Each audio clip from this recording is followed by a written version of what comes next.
We are going to break a significant national security story in this first hour on TrentoVision.tv and on WNN 1470 in Boca Raton, Florida. An article is being published today. I'm going to read you the title of the article. Yeah, we're good. Go. We're good on the Skype end? Are we good? Yeah, Talking to you. Yeah, we're good on Skype. Okay, let's bring him in. Ladies and gentlemen, I'd like you to meet John Guandolo. John, briefly give an introduction to the thesis of your work, and then let's really get into the details. I'm well, as it relates to John Brennan, there are a couple things that I think are important to say off the bat. And the first is, my contention is he's wholly unfit for government service in any national security capacity. And that would specifically make him unfit to be the Director of Central Intelligence for the United States. And there really, I would break it down into three key areas that make him unfit for duty. The first is he has interwoven his life professionally and personally with individuals that we know are terrorists, and he has given them access to not only senior leaders inside the government, but has given them access to the National Security Council, the National Security Staff. He has brought known Hamas and Muslim Brotherhood operatives into those positions of government. He has overseen and approved and encouraged others to bring known leaders of Hamas and the Muslim Brotherhood into the government in positions to advise the U.S. government on counterterrorism strategy as well as the overall quote-unquote war on terror. That's just the first part. The second part, I would say, is he has proven through his own comments publicly that he is clueless and grossly ignorant of Al-Qaeda's strategy. Now, Mr. Brennan himself says that Al-Qaeda is the enemy, which those folks who have read or aware of my work and Tom, the work we did with Team B2 report, know that that's not the total threat. But the first thing is Mr. Brennan believes the threat is just Al-Qaeda, which is problematic. And number two, even when he discusses Al-Qaeda, he does not know what he's talking about. So he's ignorant of that enemy, their strategy, and how they operate. And then third and finally, which some would say is most disturbing, is Mr. Brennan did convert to Islam when he served in an official capacity on behalf of the United States in Saudi Arabia. And that fact alone is not what is most disturbing and makes him unfit for duty. What makes him unfit for duty was his conversion to Islam was the culmination of a counterintelligence operation against him to recruit him.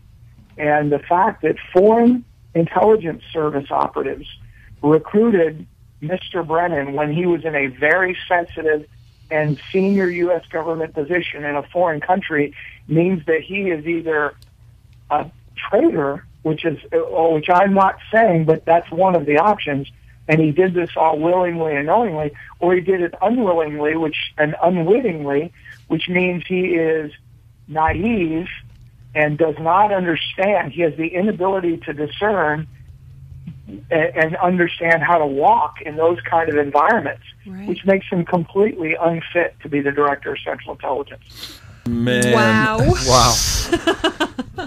John, 888-565-1470 if anybody wants to get in. John, if I understand you correctly, you just said, and I know you qualified it with the conversion to Islam back in Saudi Arabia, I guess in the 80s or 90s. We'll get into all of that. We want to dissect this thing. Isn't the main reason. He happens to be a Muslim. But are you kidding me? The head of the CIA is a Muslim? I mean, for real? That's correct. Okay. Yes. Now, We can talk about that as you would like. Well, can I ask a question? Yeah, let me now. You mentioned Team B2, and that's 19 of us, and yeah, we're both privileged to be part of the amazing group of national security experts. And I mean, did you run this by anybody? I mean, are you sure of what you're saying out there? Because none of us feel like being waterboarded or audited or anything crazy like that. We got enough problems, but if we're going to be saying definitively, and I mean, the other side is going to say, "Show me the evidence, show me the evidence, show me the evidence." You're comfortable in your analysis, your research. Yes, I am. It's not really research. This is the facts of the matter are confirmed by U.S. Government officials who were also in Saudi Arabia at the time that John Brennan was serving there, and have direct knowledge.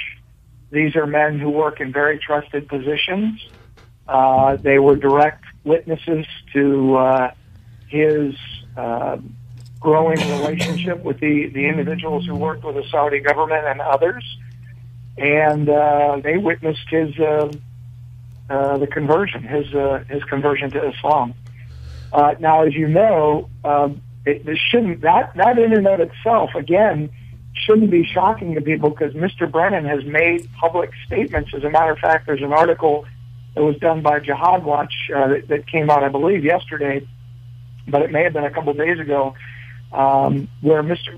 Brennan, I mean, they had the clip where Mr. Brennan specifically says during a public address, which, by the way, this speech he was given was sponsored by the Islamic Society of North America, which is, the leading Muslim Brotherhood entity in North America and a Hamas support entity, Hamas being the terrorist organization. And so he said during that speech that he has learned and gets his understanding and his worldview in large part from Islam. But for more than 3 decades, I have also had the tremendous fortune to travel the world, and as part of that experience, to learn about the goodness and beauty of Islam. As a college student in the 1970s, I spent a summer traveling through Indonesia, taking in the wonderful landscape, culture, and people of Java and Bali. Despite my long hair, my earring, and my obvious American appearance, I was welcomed throughout that country in a way that is a reflection of the tremendous warmth of Islamic cultures and societies.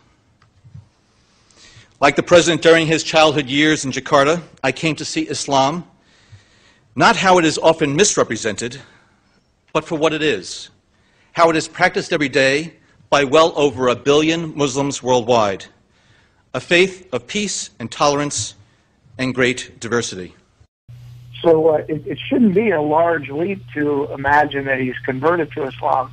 And again, I don't think that is, although I think to a lot of your listeners that would be big and shocking news, I think the news is that conversion was the culmination of the work of people in Saudi Arabia who work for the Saudi government. And that makes John Brennan just naive, foolish, dangerously ignorant, and totally unfit for this position.